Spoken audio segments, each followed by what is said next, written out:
আজকে আমরা দেখব যে একটা সোলো প্লেয়ার মারার জন্য মাস্টার প্ল্যান লাগে, কারণ তুমি মাস্টার প্ল্যান না করতে পারলে তোমার হইবে না। ঠিক আছে, তুমি মাস্টার প্ল্যান করো, তোমার মানে তুমি সাকসেস। তো একটা সোলো প্লেয়ার মারার সময় আমরা কি করি, সব সময় একটা সোলো প্লেয়ার আছে, লাস্ট প্লেয়ার একা যায় মাইরা দিই, কিন্তু আসলে এটা ঠিক না। এই মাস্টার প্ল্যান তোমার কিভাবে করতে হবে, এই দেখো এই জায়গায় আর ফ্যালকনের ফাইট হইতেছে। আর একটা সোলো প্লেয়ার বাইচা আছে, আর ফ্যালকন এই জায়গায় দুইজন আছে। ফ্যালকন দুইজন যায়, ওরা দুইজন যায় মারবো। মানে ও একাও চাইলে ওরা রাশ দিয়ে মারতে পারতো, আবারও ফ্যালকনের এই প্লেয়ারটা চাইলেও একা রাশ করতে পারতো, বা বাম সাইড দিয়ে রোটেশন মাইরা ঘিরা দিয়ে মারতে পারতো। তো ওরা রিস্ক নেয় নাই, কারণ স্কেলার আইতে পারে, বা সোলো প্লেয়ারের উপরে একা রাশ করলে সোলো প্লেয়ার ওই সোলো সোলো নিয়ে নিতে পারে, বা সোলো আরেকটারে পরে পিজ্জা মাইরা দিতে পারে, ওয়ান টাইপ মাইরা দিতে পারে। তো এই ভিডিওটা আমি ক্লিয়ার করে দিই। মানে তো ওরা কি করে, ওরা ফ্যালকন কি করে, মানে কতটা মাস্টার মাইন্ড ওরা ওরা 2v1 ফাইট নিতে চায়। তো 2v1 ফাইট নেয়। দেখো এই জায়গাও ওগো মানে মানে আর এই জায়গাও ভালো খেলে সোলো প্লেয়ারটা। দেখো এই জায়গায় কি করলো, আর প্লেয়ার ও জানে যদি একটা ওয়ান ট্যাপ বাইরে, মানে 1v2 সিচুয়েশন, মানে ওয়ান ট্যাপ মাইরা যদি ফালাইতে না পারি, তো আমি আর এই ফাইটটা নিতে পারবো না।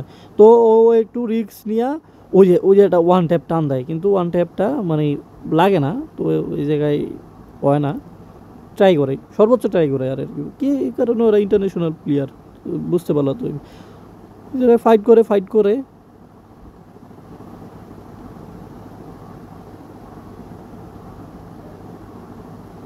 এই জায়গায় ফাইট কইরা ও আর একটা দুইটার ভিতরে একটারে ও মাইরা দেয় ফ্যালকনের।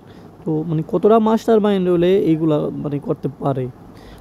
আর যদি কী কারণ আর মাস্টার মাইন্ড কইলাম, কারণ মাস্টার প্ল্যান না থাকলে কাম হইব না, মাস্টার প্ল্যান রাখতে হইব।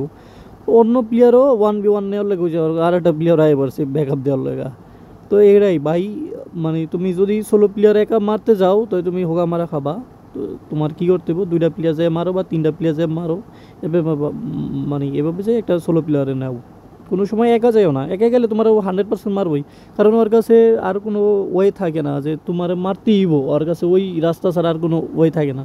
তো ও এই কারণে এগ্রেসিভ আর ভালো খেলালায়। তো 1v2 নিতে হইলে যে অ্যাঙ্গেল ক্রিয়েট করে নেয় নাই, কারণ এক লগে যায় নিছে, জানে যে অ্যাঙ্গেল ক্রিয়েট করে নিলে ওয়ান ট্যাপ দিয়ে দুইটা হালাই দিলে শেষ। কারণ ওরা একসাথে যাইয়া শর্ট রেঞ্জের রাশ করে ওটা যায় মারছে। দেখছো, এই ভিডিওটা আমি ক্লিয়ার করে দিতেছি, আরেকটা ভিডিও আছে ওটা দেখাইতেছি, ক্লিয়ার হয়ে যাবো।